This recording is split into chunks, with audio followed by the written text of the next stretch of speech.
te dire que les douanes américaines, avec la gentille milice de l'ICE, tu sais, c'est les gens qui font les rafles de migrants aux États-Unis. Appelle pas ça milice, C'est une milice, je suis désolé. Non, tu non, peux non, prendre. Ah, si. Techniquement, c'est pas une milice. Techniquement, quand tu arrives armé dans des endroits paisibles et tu fais les rafles, moi j'appelle ça une milice. Après, tu peux dire, voilà. Bien provoqué C'est Bluetooth. une milice avec un gros En budget. 40, en plus. la police française faisait ça.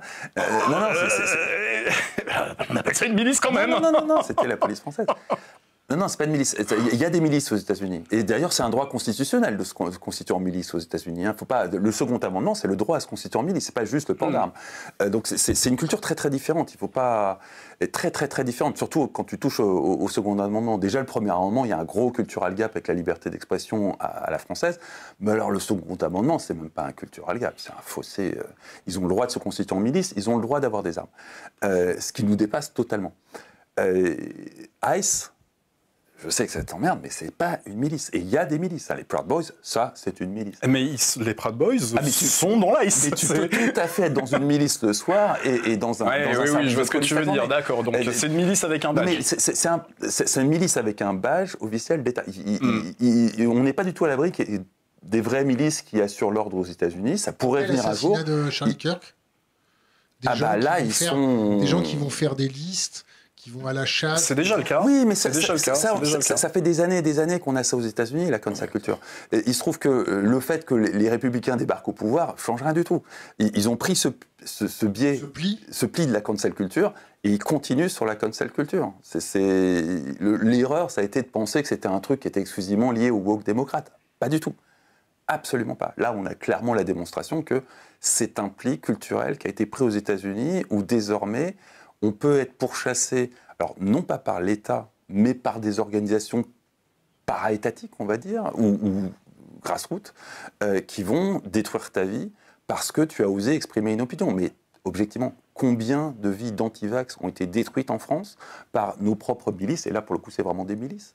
Qu'est-ce que tu appelles les milices? Des inquisiteurs. Des inquisiteurs plus ou moins bénévoles ou appartenant à des trucs para-étatiques, financés plus ou moins par l'État, qui ont pris l'initiative d'aller bousiller la vie de gens qui soit raconter des conneries sur les vaccins, mais toujours est-il qu'ils s'exprimaient. Ils disaient peut-être des conneries, mais ils s'exprimaient. Et dont les vies ont été... Ils n'ont pas eu un rôle pédagogue bienveillant, leur expliquant gentiment les choses, en disant qu'ils se trompaient. D'abord, c'était difficile de dire qu'ils se trompaient, parce qu'objectivement, personne ne savait pas grand-chose à l'époque. J'en parle de Twitter aussi, donc l'approche pédagogue, c'est... Oui, l'approche pédagogue sur Twitter. Si, ça peut se faire, mais il faut être vraiment patient. Et qui plus est, on découvre tous les jours qu'il y avait peut-être pas autant de conneries du côté des gentils que du côté des méchants, mais que du côté des gentils, il y a eu énorme... Typiquement, le recul sur la sécurité des vaccins ARN. Il y a de Berliner Zeitung qui, avant-hier, publiait un truc qui disait que non, au plus haut niveau européen, ils étaient parfaitement conscients qu'il n'y avait aucune garantie de sécurité. Berliner Zeitung, donc gros média allemand hyper sérieux, qui a publié ça avant-hier ou en début de semaine. Et ça, très concrètement, la doxa officielle disait exactement l'inverse.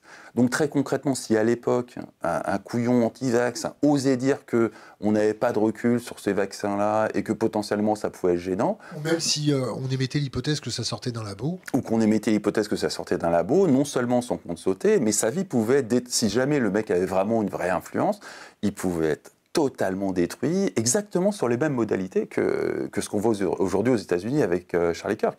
Il perdait son emploi, ses employeurs étaient harcelés, sa famille était harcelée, et on a détruit un nombre de vies considérable. Donc cette cancel culture-là qu'on a vue de façon para-institutionnelle sur le vaccin, para-étatique, c'était pas totalement étatique, c'était para-étatique sur les vaccins, qu'on a vu de façon plus ou moins bénévole aux États-Unis, où vraiment la cancel culture est allée très très loin.